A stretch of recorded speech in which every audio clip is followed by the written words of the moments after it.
Beautiful music. We wouldn't hear a note without this next guy. Our very own Jake Hamilton joins us in the studio with the story of a man behind some of the area's best music. And I wish I had this kind of hair. Oh, come on.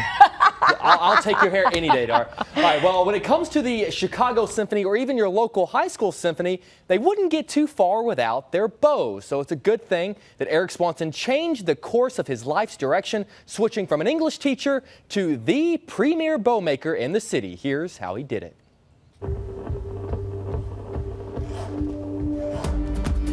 Usually nobody wants to do the bows. Without the bow, the violin won't work. So I do look at bows and I try to imagine if it's good or not. But the proof is in the playing. It's funny how things work out. Eric Swanson had no intention of making his living in the world of music. Born and raised in Chicago, this former English teacher knew all the right notes. He spent his college years playing in a few punk rock bands. But he also knew that standing in front of a classroom wasn't the life he was born to lead. It was time to make a change, which is exactly how he became the premier bow maker in Chicago.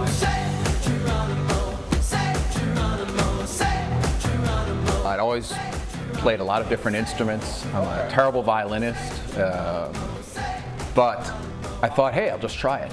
So I stopped teaching and I just enrolled in the school, and that's how I got started.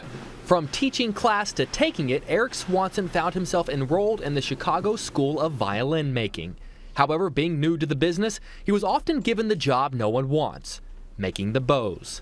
And that's when he made the greatest discovery of all. He liked it.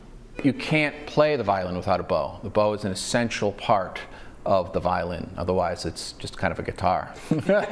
Flash forward to today, and he is Chicago's premier bow maker, crafting and repairing them for everyone from members of the Chicago Symphony to your local high school kid.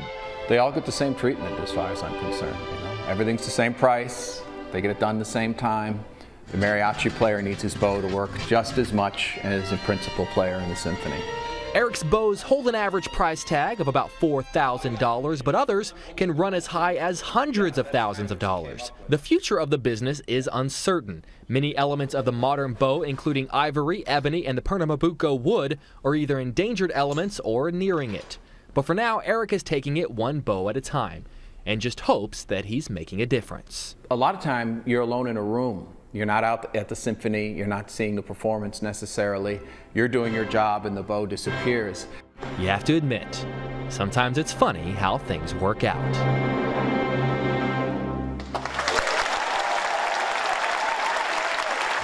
If you're interested in Eric's work, check out his website for more information, swansonbows.com. It'll also be on our website, myfoxchicago.com. That's amazing. Some of the stories that you find in Chicago, you yeah, know? it's an endless supply. My job's easy when it comes to that. He is the premier, the best of the best at making bows. I think he's the best of the best. When the Chicago Symphony calls him, you know, a lot of times, and funny enough, he met his wife because he was fixing someone's bow. And then he fell in love. Yeah. You gotta That's follow the key. your instincts, right? That's the key. Yeah, all of a sudden, just one day he said, you know what? Teaching isn't for me. You know, I used to play the cello in high school. I got to tell you guys the story in the commercial break. I look forward to hearing Playing it, I look forward to it. I played the saxophone. I was terrible. The hair on your bow pops.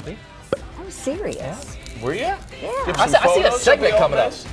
You look good. Yeah, you got it down. I knew like what that. I was doing. Okay, it is 7:56 right now. Right. I got talent. Good day, Chicago rolls on. Skills. Okay, I know that. When we come up, Darlene Hill's cello playing segment. SKILLZ. All right, 3 weeks to go preparation.